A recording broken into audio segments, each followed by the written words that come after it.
Toda, Vice President Davis. Boker tov, shalom, distinguished ladies and gentlemen, excellencies.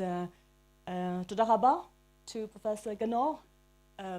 Great and grateful being here and talking about the art of counter-terrorism. Looking at the title of this conference, there's a lot to be said.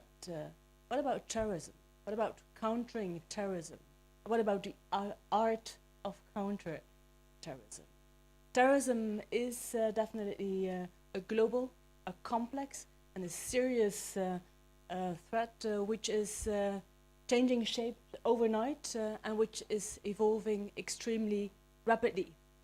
Our response should definitely be global, and we should tackle those terrorist threats at all levels. That means that both local and national level, but also at regional and at international level. So we need, for a global threat, a global response, taking into account and into consideration that unfortunately there will never be a one-size-fits-all, because if we strive for a one-size-fits-all, we might end up with a one-size-fits-no-one. So we have to be diversified, we have to be tailored in what we do. Our approaches have to take on board the whole of government and the whole of society.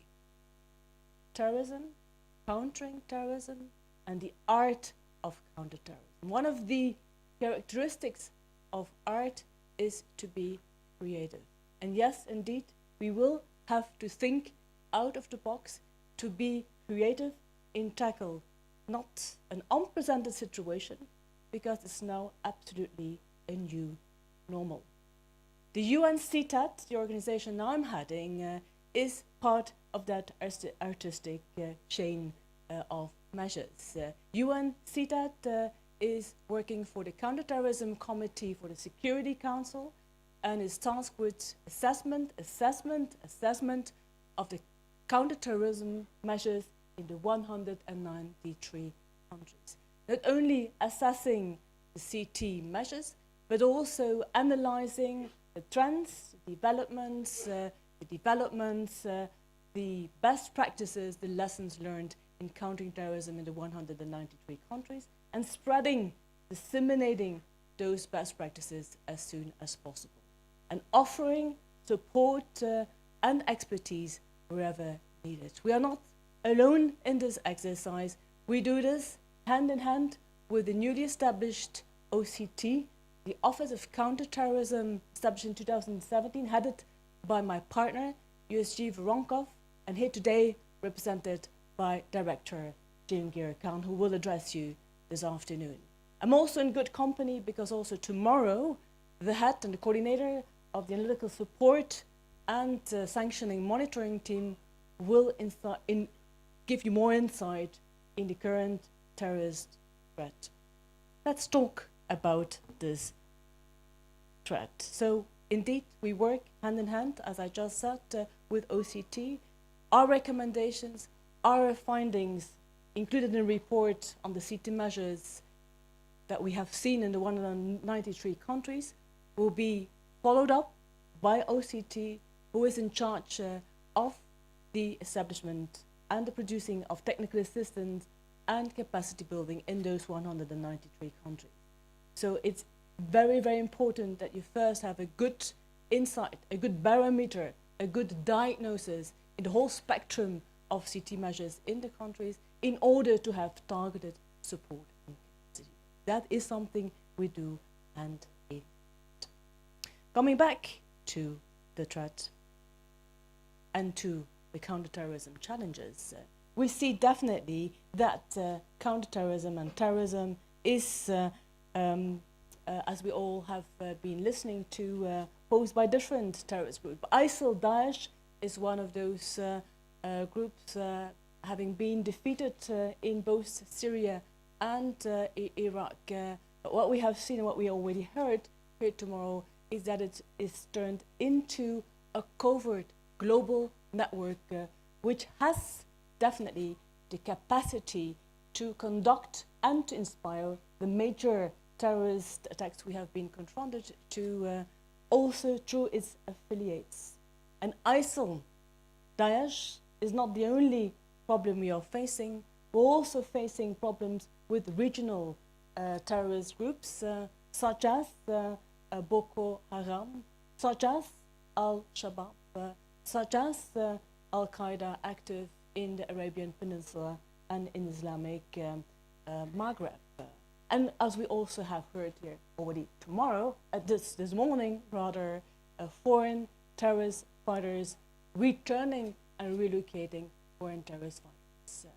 Foreign fighters from more than 100 countries left for joining the forces in the conflict zone. And they all are now on the point to leave, return, to be relocated. And that is certainly one point of very large attention and focus for my organization, CDAT, for the moment. We also see that the diversity and the complexity of the issue of terrorism is quite overwhelming. And it has been alluded to, women increasingly play a variety of roles, be it as supporters, as perpetrators, as supporters, but also as victims. So it is a very diversified and complex issue. And together with the many females, and especially in relation to the returning and relocating foreign terrorist fighters, we see that there are lots of children, young boys, young girls of a very, very young age. Some of them are even born in the conflict zones.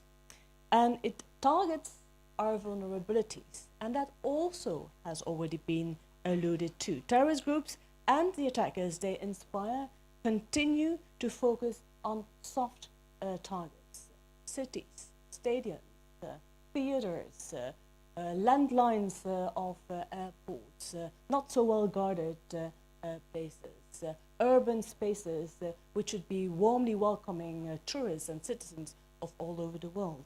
They are targeted with, and it has been said this morning, with not so sophisticated mechanisms. What we call in our jargon the weaponization of things. Innocent knives, lorries, cars are used to attack innocent people and to kill a massive amount of victims.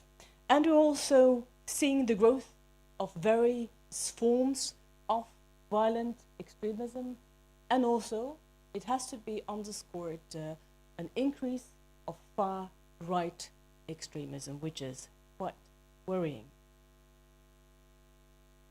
What we see is that there is a need for this to step up, to increase the international cooperation.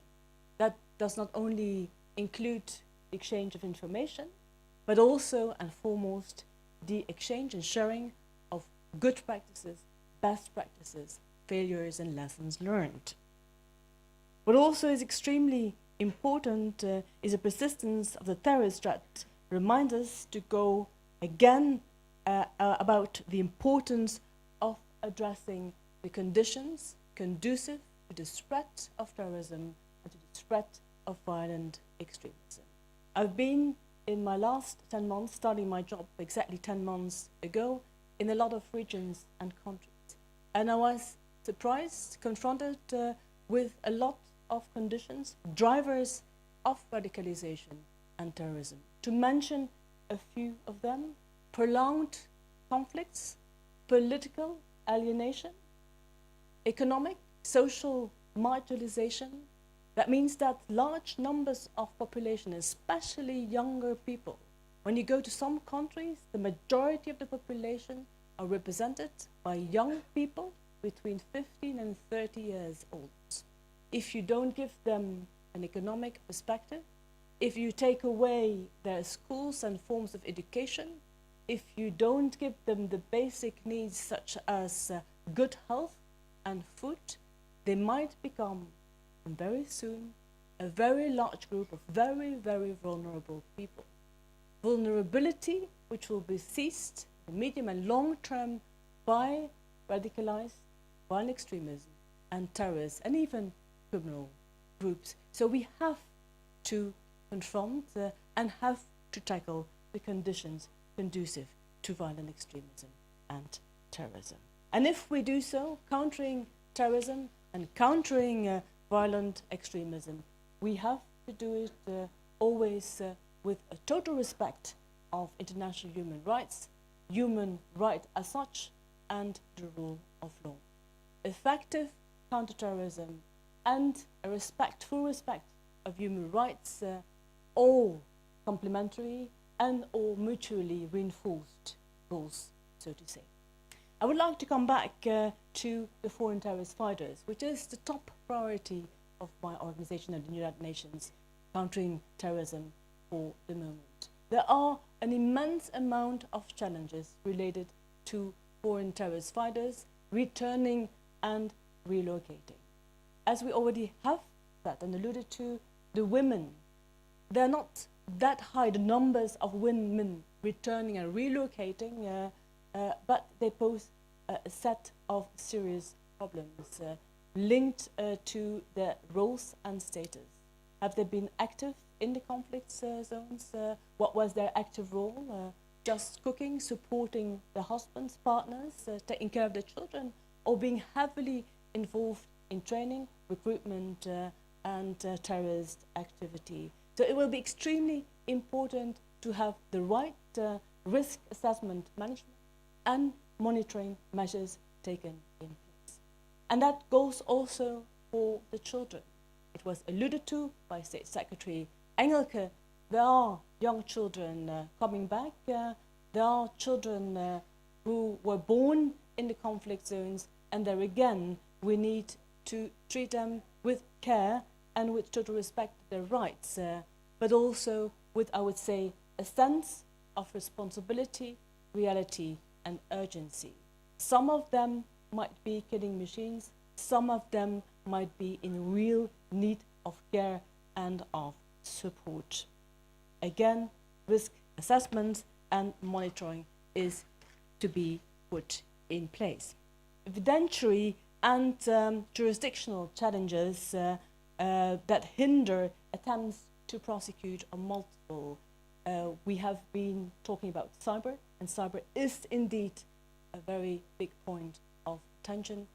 Electronic and digital evidence has to be retrieved, and that with pace, not easy. Battlefield evidence have to be retrieved, and that's not an easy and very rapid exercise. We also have to identify the networks of foreign terrorist fighters, financiers, and facilitators, and the potential risk of imprisoned radicalization, and particularly in overcrowded and under-resourced prison system, and the developing and implementing of tailored rehabilitation and reintegration strategies for former foreign terrorist fighters when there's limited evidence of what constitutes best practice. So we see that there are a multitude of challenges. It is the task of CITAD to help facilitate support to the member states by tackling all these different challenges. And one of the huge challenges is when we are facing returning and relocating foreign terrorist fighters is to identify the good ones from the bad ones. Those who have terrorist intent, those who have the capacity from a record to attack innocent people. And that is the focus we have to have. Being confronted with foreign terrorist fighters traveling by air, by land, and by sea, we need to have the right tools, and the right tools have been included in recent Security Council resolutions, tasking, obliging all the member states, and that includes the 193 member states, to initiate in their systems biometrics, advanced passenger information systems, and PNR, passenger names records. These are highly technical tools. These are tools that have to be implemented in total respect with human rights.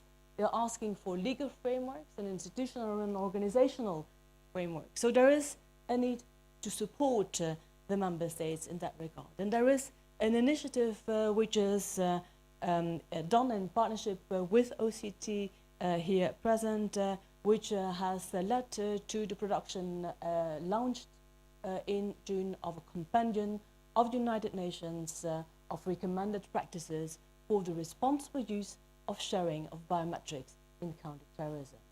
Biometrics standing for DNA, for fingerprints, facial recognition, and iris recognition. How do you make use, how do you share these informations in a respectful way, in a useful and effective?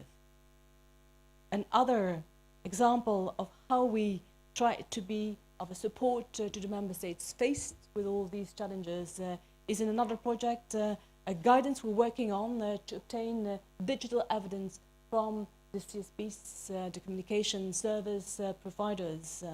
Here in collaboration with the UNODC and the International Association of Prosecutors, we are working on a guidance which will be finalized very soon and which will be launched on the 26th of September during the General Assembly in New York. Again, helping the member states confronted with that need for rapid request and access and gathering of digital evidence to help them in getting there as soon as possible, as effectively as possible. See, that other priority goes to the evidence retrieved in battlefields, and that's also done in partnership with UNODC and with the International Center for Counterterrorism. It's a project which is aiming at developing guidelines on the collection, the preservation and the sharing of information and evidence retrieved in the battlefields. The focus, of course, is to have successful prosecutions of terrorist suspects in the national courts and to have much more solid criminal procedures and convictions. Another important project is, of course, going into the financial intelligence. Financial intelligence is absolutely critical to many counterterrorism investigations. So we need to partner up with the private sector and to increase the availability and the good quality nature of the financial intelligence. It's important, as I just have alluded to identify financiers and the facilitators of foreign terrorist networks. We have heard it. Minister Erdem also referred to it, the possibility, potential existence of violent extremism, radicalization in the prisons. Hence, we're working again hand in hand with UNODC and UNOCT on a 4-year project. Just started, but it's focusing on the management of violent extremist prisoners and the preventing of radicalization to violence in prisons. It is extremely important. Again, there is no one size fits all, but to have tailored approaches and having rehabilitation and reintegration. And that is a very important message. We need tailored prosecution and tailored management of the prisoners in view of their future rehabilitation and reintegration. So a whole set of initiatives taken. But again, what we see is that the usual traditional way of dealing with terrorism and only dealing with the public services, be it intelligence, police, justice, will definitely not be good enough. And hence, we need not only a whole of government and a multidisciplinary approach in that section, but we equally need a whole of society approach.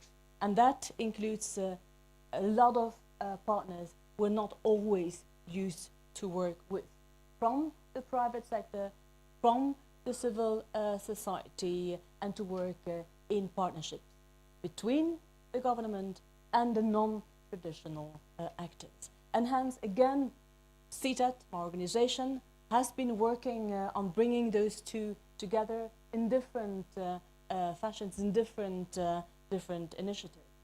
One of the initiatives was the creation last year of the Tech Against Terrorism and bringing the 4 big players, which were already alluded to, Google, Facebook, and Microsoft, and Twitter, together with the smaller players, also hosting websites and platforms where visibly the terrorists are making more and more use of to have their terrorist content, to throw into the fore their terrorist propaganda and their incitement, the glorification of terrorism. And in order to allow all these players, from the big players to the small players and the startups, to have the measures taken, we have initiated that Tech Against Terrorism in order to have a removal of contact in a correct way, and them working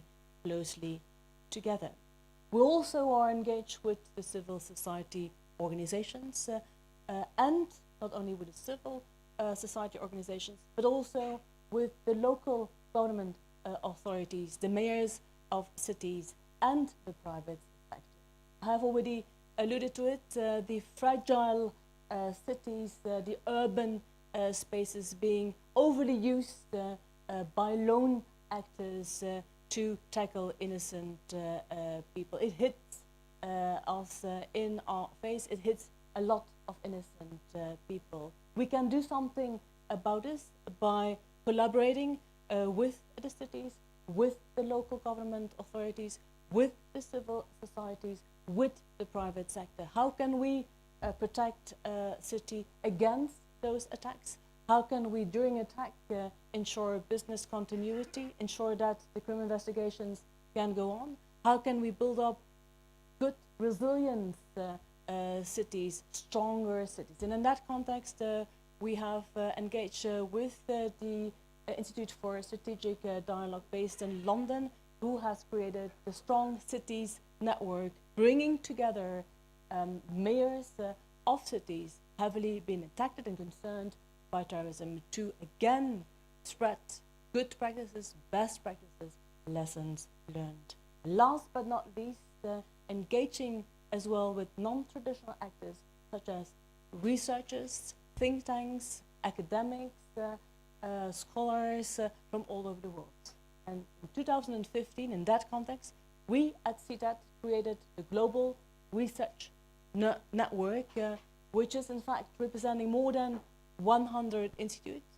We are extremely proud having the ICT as one of the institute's members of the Global Research Network, and we try to match our findings of assessments after visits, country-specific visits, with the analytical work of the researchers in order to complete our picture, to be absolutely sure that we are at the right level in having the latest trends, the latest developments, the latest good practices and lessons learned wherever available. We introduce them in all our latest analytical products. You might have heard about our CTAT Trends report on returning and relocating foreign terrorist fighters, which was launched in April this year, and a recent Trends Alert, which was devoting extra time to the aftermath of the release of convicts of terrorism and the potential future problems with them being radicalized and a need for specific rehabilitation and reintegration. We will have on Thursday a workshop led by a political affairs officer of CTAT, David Wells, Thursday afternoon, a workshop bringing this place together. You're all warmly welcomed in that workshop. Finally, it's true that we have done a lot, but we definitely are not there yet. Although in our recent talks with a lot of players all over the world, we hear that there is more and more a counter-terrorism fatigue.